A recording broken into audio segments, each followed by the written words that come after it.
Kakati nja kutandikira ku story y'omukulu Bujingo. Bujingo nabadde asirikidde mu agenda va mawulire ennaku zino naye nga mwali mpola mpola. Jukira badde bafunamu obutakotagana bulungi ne mukyala we buli omu nava nalangira mu n'ebikyamu olina agabagala kubba ttaka omukyala namwanukulanga bwayagala okubegobako bwe yatandika bwe yafunayo omukyala omulala yabakoowa ebibeera byonna mwabimanya ebintu tubiddamu nnyo. Specifically okuva olwo twalina okumanya what is the next, what is the way forward for these people. Gye byaggwa era nga omukyala afayirinze ku police awaabidde mwami Bujingo era nga sawa yonna bagenda kuba nga bagenda mu divorce. N'ekyuma nga tukyali ku stand still.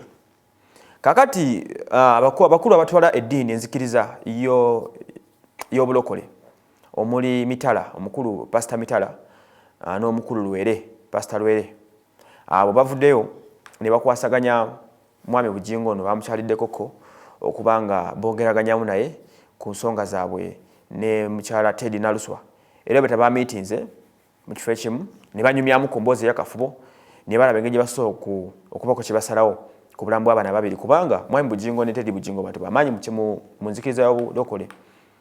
So n'olwekyo balina congregation y'amaanyi bagoberera tebayinza kubeera nga bali mu mbeera bwetyo. Bino wamanga byabaddeyo. Ekisooka mwami Bujingo takkiriziganya nyako yadde kyakubanga adda mu bufumbo bwa Teddy.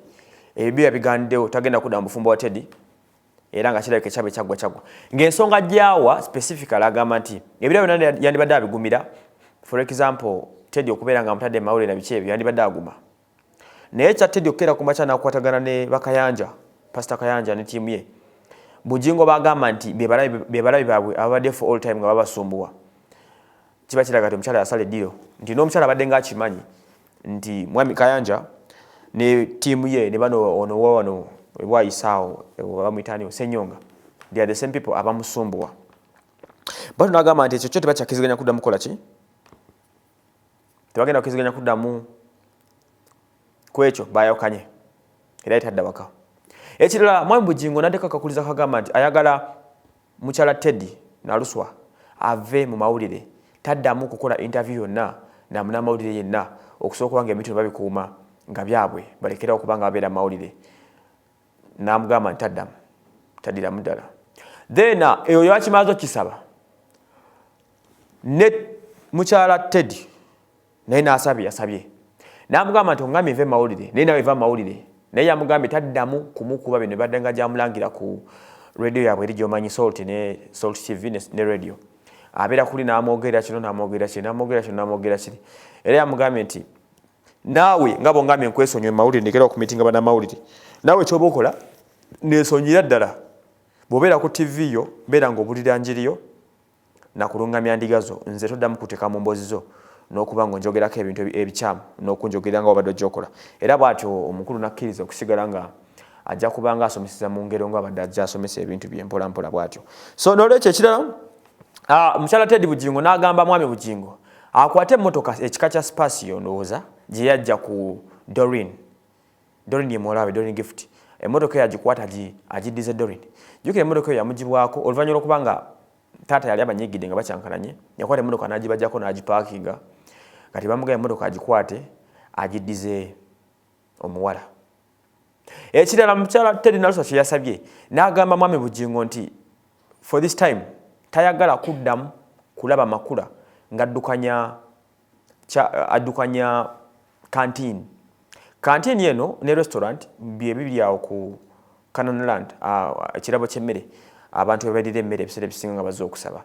Eno ebadde eddukanyizibwa omukyala Susan Makula Nantaba nga yagiddukanya nga ye boosi waayo. Kati Teddy yagambye nti saa kuddamu kulaba ng'oli muki mu restaurant eyo gyesonyiwe ne administration ya church Teddy mukyala Susan takkirizibwa kuddamu kubaako kyateeka mu mukono gwe nti tana kyeyali akoledde ku miti bino okubaawo kwabyo era bagambye nti asigale ng'omukozi eri mu gundi yaabwe ku TV gy'abasigala aleme kubanga akwasaganya ensonga z'oku church bwe kityo bwe kiri. So n'olwekyo byebyo sofa ebiri awo ku bulamu bwabo era ekirala Bujingo n'asaba yayogedde ku ky'omusango guno omukyala gwe yali aloope kajansi ku police ne gwe yatransferred okuguza obagulwa no Kibuye ku police station nga kigambibwa nti omusango gwo gugibweyo abasooka babeera for a meantime basooka bamala okwetereeza ensonga zaabwe zirabike nti wajja zigenda okuggwera maybe bateeketeeke divorce yaabwe n'okulaba engeri gye bagenda otematemamu ebintu ebyo gye bujjeyo.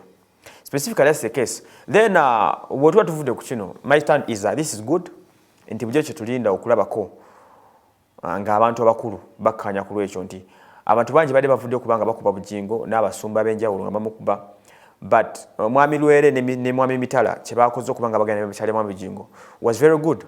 Nti before you talk about someone ekintu ekibi oba okumwogerera how bad that person is, it's better n'ofunamu chance n'onyumyako naye ndowooza. Kati bano bamwami Robert Kayanja ne Nono Senyonga, that's what they've been doing. So bano abakulu bakoze ekintu ekirungi, osanga bino ebintu nabyona mu mawulire ne church nesigala ng'ekuuma ekitiibwa kyayo. Mpozi temwerabira bo abantu bongedde okulaga omukulu n'omukwano oluvannyuma lw'okubanga abantu basabira mu Canaan bakuta omusimbi n'omusimbi oguli omukadde omukaaga ne bagusondera mwami Bujingo kuba yabagambe nti ennyumba yange nagizimba weeri nagizimba ne ngiteekawo kati njagala munsondereza langi era ye batani bamukwata omukadde mukaaga ne bamuteerawo ku tebo agenda asiga ennyumba langi ate ateekemu omugole waabwe mpya owa church. Okitegeera naye teweerabirwa nti okuggyawo Suzani Makula ku church wano abantu abasinga bakyakkiriza nnyo mu mukyalo ono omukadde Teddy bamukkiririzaamu nnyo. Kitegeeza Suzani yandibadde ebintu bya church taddamu gendayo n'agyewummuza paka ng'okwanjula kusanga kutuuse lwe baana officializing nti kati ye mukyalo omukulu lwanajja mu church. I think that's what should be better. Yandibadde asigalira side omukyala n'asooka atereza bino ebiri wano ne basooka babiddukanya nga bibiri kuba omukyala na favor mu bantu eyaddala. So byebyo ebyavudde w'omukulu Bujingo wali kuyika omunaana ez'abantu z'alina ku Canaan land. Kampu mulemu kondina Edgar Wycliffe Sali gwe nkola naye yateekawo bino na bimabulaba